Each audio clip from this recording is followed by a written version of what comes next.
హనుమంతుడు అంగదుడు ఇద్దరూ సముద్రాన్ని దాటగల సామర్థ్యం ఉండగలవారే. అయినా హనుమంతుడే మొదట లంకకు ఎందుకు వెళ్ళాడో తెలుసా? లంకకు ఎవరు వెళ్లాలో మాట్లాడుకునే సమయంలో జాంబవంతుడితో అంగదుడు, నేను సముద్రాన్ని దాటగలను, కానీ తిరిగి వస్తానో లేదో తెలియదు, ఎందుకు రాలేవు అని జాంబవంతుడు అడగగా, నేను మరియు రావణ కుమారుడైన అక్షయ కుమారుడు ఒకే గురువు దగ్గర విద్యను అభ్యసించేవారు. నేను అక్షయ్ కుమారుని పదే పదే చంప మీద కొట్టి ఆట పట్టించేవాడిని.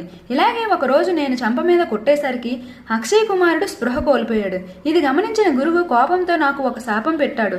ఇంకొకసారి నువ్వు అక్షయ్ కుమారుడిపై చెయ్యి ఎత్తితే వెంటనే మరణిస్తావు అని చెప్పారు. అందుకు నేను లంకకు వెళ్లి అక్కడ అక్షయ్ కుమారుడిపై యుద్ధం చేస్తే నేను వెంటనే మరణిస్తాను అని జాంబవంతుడితో చెప్తాడు. అందుకే హనుమంతుడు లంకకు వెళ్తాడు. రావణాసురుడికి కూడా ఈ విషయం తెలుసు. అందుకే అశోక వాటికను ఒక కోతి నాశనం చేస్తుందని తెలుసుకున్నందుకు అతను ఆ కోతి అంగదుడు అనుకుని ముందుగా అక్షయ్ కుమారుణ్ణి పంపించాడు. హనుమంతుడు కూడా అక్షయ్ కుమారుణ్ణి చంపేస్తే అంగదుడికి ఇక ఏ సమస్య ఉండదు.